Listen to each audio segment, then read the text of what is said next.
Hi ಮಕ್ಕಳೇ, ಇವತ್ತಿನ MCQ number of 4-digit numbers without repetition that can be formed using the digits 1 2 3 4 5 6 7 in which each number has 2 odd digits and 2 even digits is ಅಂತ ಹೇಳ್ತಾರೆ. Options ಈ ರೀತಿ ಕೊಟ್ಟಿದ್ದಾರೆ. ಈ 7 ಸಂಖ್ಯೆಗಳಲ್ಲಿ ನಾವು 4 ಡಿಜಿಟ್ ಸಂಖ್ಯೆಗಳನ್ನ ಫಾರ್ಮ್ ಮಾಡಬೇಕು. ಅದರಲ್ಲಿ 2 ಆಡ್ ಸಂಖ್ಯೆಗಳಾಗಿರ್ಬೇಕು, 2 ಈವನ್ ನಂಬರ್ ಅನ್ನ ತಗೊಂಡು ನಾವು 4 ಡಿಜಿಟ್ ನಂಬರ್ಸ್ ಅನ್ನ ಫಾರ್ಮ್ ಮಾಡಬೇಕು. ಒಟ್ಟು ಈವನ್ ಸಂಖ್ಯೆಗಳನ್ನು ನೋಡಿದ್ರೆ 3 ಇದೆ, ಆಡ್ ಸಂಖ್ಯೆಗಳು ನಮ್ಮಲ್ಲಿ 4 ಕೊಟ್ಟಿದ್ದಾರೆ. ಮೊದಲು ಈವನ್ ನಂಬರ್ ಸಮ ಸಂಖ್ಯೆಗಳನ್ನ ಆಯ್ಕೆ ಮಾಡಿ ಆಮೇಲೆ ನಾವು ಅದರ ಪರ್ಮ್ಯುಟೇಷನ್ ಮಾಡೋಣ.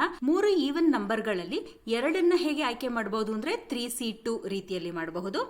ಅದೇ ರೀತಿ 4 ಆಡ್ ಸಂಖ್ಯೆಗಳಲ್ಲಿ 2 ಹೇಗೆ ಆಯ್ಕೆ ಮಾಡಬಹುದು ಅಂದ್ರೆ 4C2 ರೀತಿಯಲ್ಲಿ ಆಯ್ಕೆ ಮಾಡಬಹುದು.